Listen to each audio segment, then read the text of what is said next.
Shalom, jumpa lagi bersama saya Monique Rakers, pendiri Yayasan Non-Profit Hadassah of Indonesia yang tujuannya untuk mengedukasi orang Indonesia tentang Israel, tentang Yahudi, dan juga tentang sejarah Holocaust.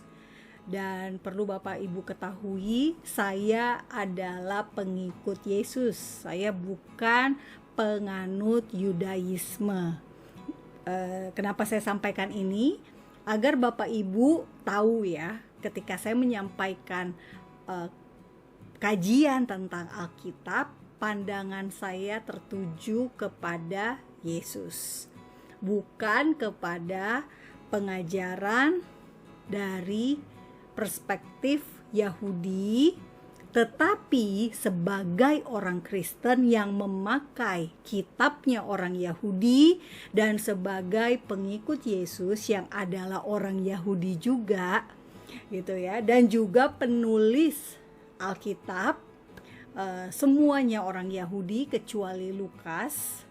Maka tentu saya sebagai pengikut Yesus itu perlu tahu konteks dan juga tentu saja budaya dan tradisi-tradisi Yudaisme, gitu. Tradisi-tradisi dalam agama Yudaisme, tradisi-tradisi dalam masyarakat Yahudi, sehingga tidak salah paham terkait isi Alkitab. Nah, karena itu kemarin saya sudah membagikan video tentang nubuat pohon ara.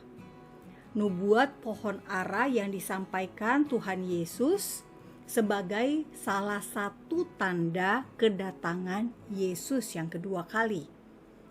Jadi ada beberapa tanda, salah satu tandanya adalah perhatikan pohon ara yang bertunas, kata Tuhan Yesus.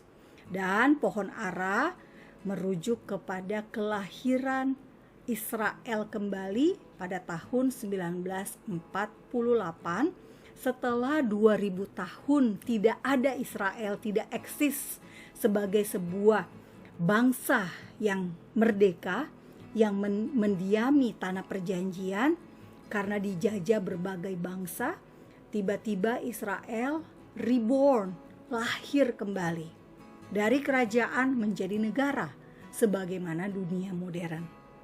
Nah, video kedua saya juga sudah membagikan tentang ada 3 pohon yang sering dikutip dalam narasi-narasi Alkitab, yakni pohon zaitun, pohon anggur, dan pohon ara. Nah, kita perlu tahu karena kemudian ternyata Bapak Ibu, ini sering sekali muncul dalam Alkitab Perjanjian Baru.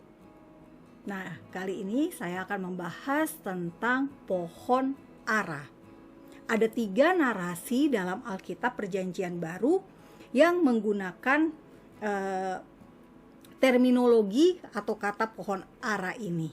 Nah, kita akan lihat satu-satu.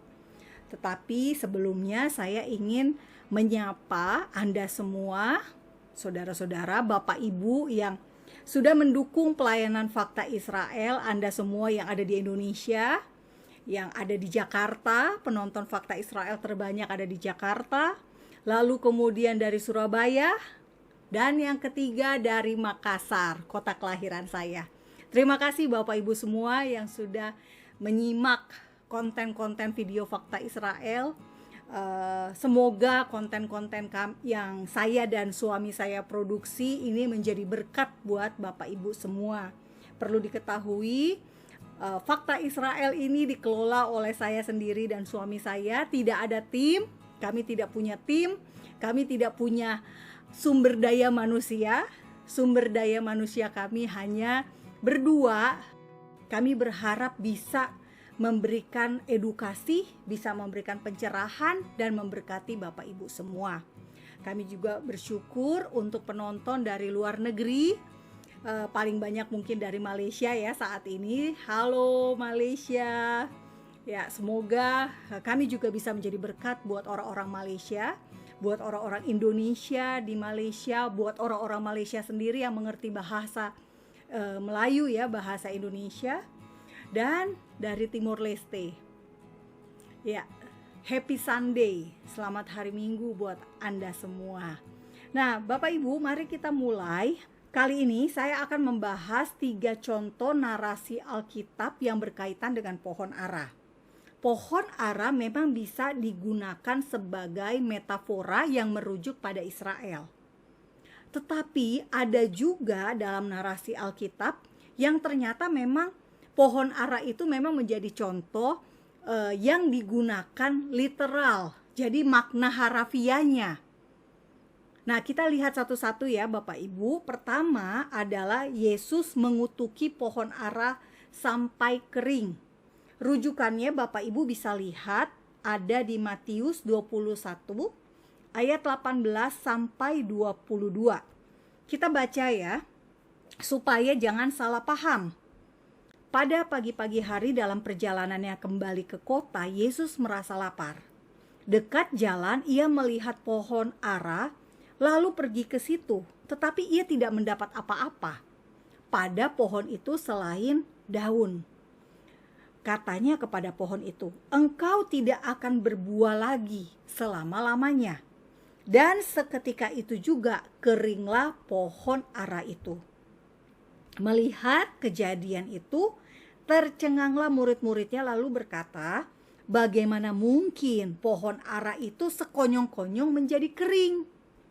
Yesus menjawab mereka, "Aku berkata kepadamu, sesungguhnya jika kamu percaya dan tidak bimbang, kamu bukan saja akan dapat berbuat apa yang kuperbuat dengan pohon ara itu, tetapi juga jikalau kamu berkata kepada gunung ini, beranjaklah dan tercampaklah ke dalam laut, hal itu akan terjadi."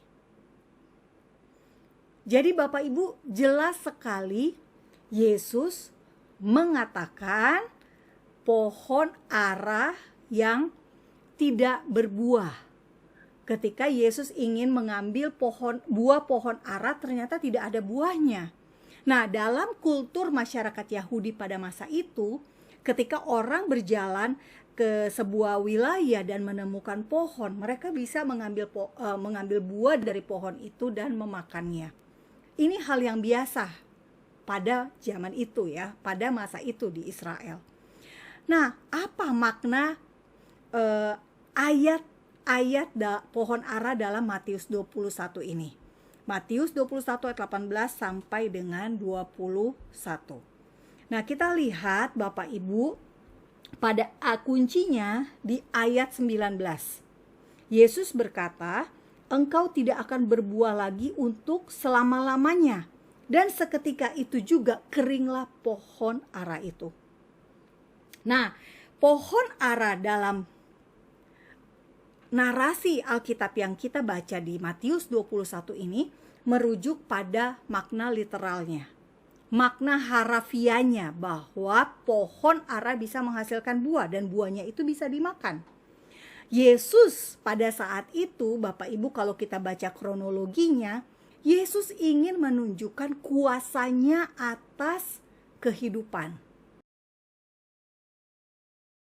Jadi, Bapak Ibu semua, yang kita bisa pelajari dari Matius 21 ayat 18 sampai 21 adalah makna pohon ara yang dimaksud oleh Yesus adalah makna literalnya.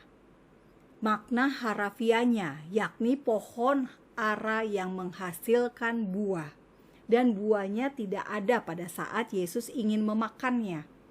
Lalu Yesus mengutuk pohon ara itu sehingga menjadi kering. Kalau kita lihat kronologinya, Yesus mengalami momen ini setelah Yesus membangkitkan Lazarus dari kematian. Lazarus sudah mati selama 4 hari. Yesus bisa menghidupkan orang mati. Dan di momen pohon ara, Yesus ingin menunjukkan Yesus bisa membuat pohon yang hidup tetapi tidak berbuah menjadi pohon yang kering dan mati. Nah, kenapa Yesus ingin menunjukkan kekuasaannya atas kehidupan? Karena dari perjalanan pohon ara ini, Yesus kemudian menuju ke bait suci. Dan di bait suci ternyata imam-imam kepala orang-orang Yahudi dan juga kalau kita baca, tua-tua bangsa Yahudi bertanya kepada Yesus, dengan kuasa manakah engkau melakukan hal-hal itu? Dan siapakah yang memberikan kuasa itu kepadamu? Ini pertanyaan karena Yesus bisa membangkitkan Lazarus. Waktu itu masyarakat Yahudi jadi heboh. Betania, tempat Lazarus dibangkitkan, tidak jauh dari Yerusalem. Jadi Bapak Ibu bisa bayangkan betapa hebohnya waktu itu. Ada orang mati bangkit. Dan kalau kita belajar juga di masyarakat Yahudi pada masa itu ada dua pendapat. Orang-orang Farisi yang percaya akan kebangkitan orang mati dan orang Saduki yang tidak percaya. Gitu. Nah, ini menarik sekali Bapak Ibu, momen dari kronologinya perjalanan Yesus, kita bisa melihat bahwa konteks pohon ara menjadi kering ingin menunjukkan kuasa Yesus atas kehidupan. Kuasa Yesus sebagai sang pemilik kehidupan itu sendiri, sehingga berkuasa atas manusia, atas tumbuhan, hewan yang punya kehidupan. Nah, jadi pohon ara dalam kisah Matius 21 dari 18 sampai 21 ayat ke-21 bukan tentang Israel. Nah, tetapi ada juga di Markus dikatakan Yesus mengutuki pohon ara sampai kering, sama. Tetapi kita akan baca narasinya yang berbeda. Markus 11 ayat 12 sampai 14. Keesokan harinya sesudah Yesus dan ke-12 muridnya meninggalkan Betania, Betania ini tempat Lazarus, Yesus merasa lapar.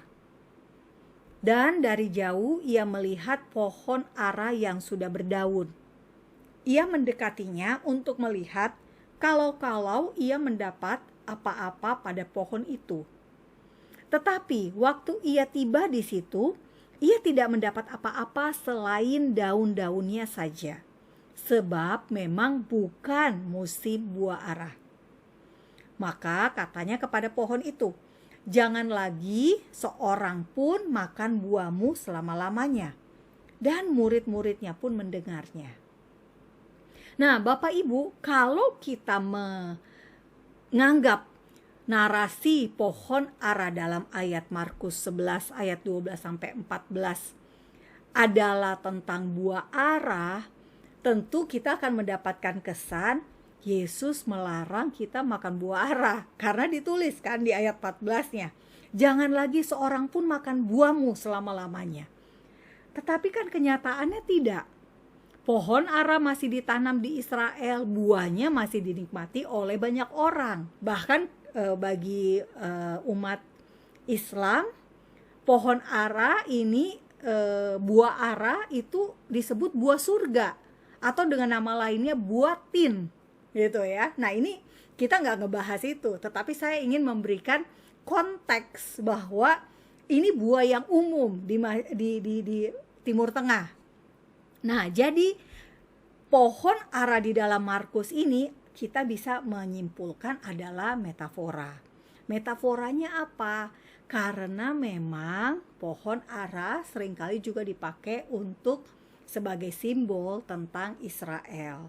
Nah, jelas-jelas kedua peristiwa ini sama, tetapi sudut pandang si penulisnya berbeda. Sudut pandang penulis Markus dan sudut pandang penulis Matius berbeda. Karena apa? Karena memang ada dua makna tadi ya, bisa literal dan juga bisa metafora. Nah, jadi makna narasi ini adalah Israel yang tidak mengikuti Yesus meski Yesus sudah melayani bangsa Israel selama 3 tahun. Nah, yang menarik Bapak Ibu, memang biasanya pohon ara yang ditanam akan berbuah setelah 3 tahun secara alamiah. Dan buah ara dihasilkan pada 2 musim. Musim dingin dan musim panas.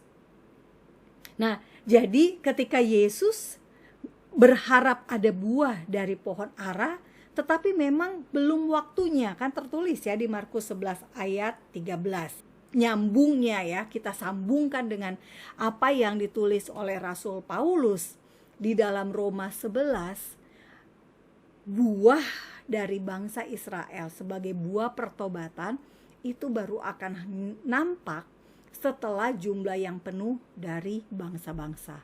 Baru Israel itu selamat. Jadi ketika Tuhan Yesus ingin makan buah pohon ara, ternyata tidak menemukan, meskipun setelah 3 tahun ditanam, meskipun setelah 3 tahun Tuhan Yesus melayani bangsa Israel, karena memang belum waktunya. Tuhan Yesus sendiri mengatakan di ayat Markus 11 ayat 13. Dan kita memahami juga ayat ini kita bisa implementasikan dalam individu. Secara individu Bapak Ibu, hidup kita harus berbuah. Hidup kita harus menghasilkan buah-buah roh. Di Yakobus 3 ayat 12 menyebutkan, adakah pohon ara dapat menghasilkan pohon zaitun? Dan apakah pohon anggur dapat menghasilkan buah ara? Dalam hal ini, pohon ara tentu bukan merujuk pada bangsa Israel, tetapi pada buah-buah roh yang harus dimiliki oleh pengikut Yesus, oleh orang percaya. Nah, saya berharap dari 2 contoh ayat ini, dari Matius dan dari Markus, Bapak Ibu bisa melihat 2 sudut pandang dari 2 penulis Injil, Matius dan Markus, dan satu maknanya makna literal, makna harafiah, pohon ara yang menghasilkan buah, dan yang satunya lagi metafora tentang Israel.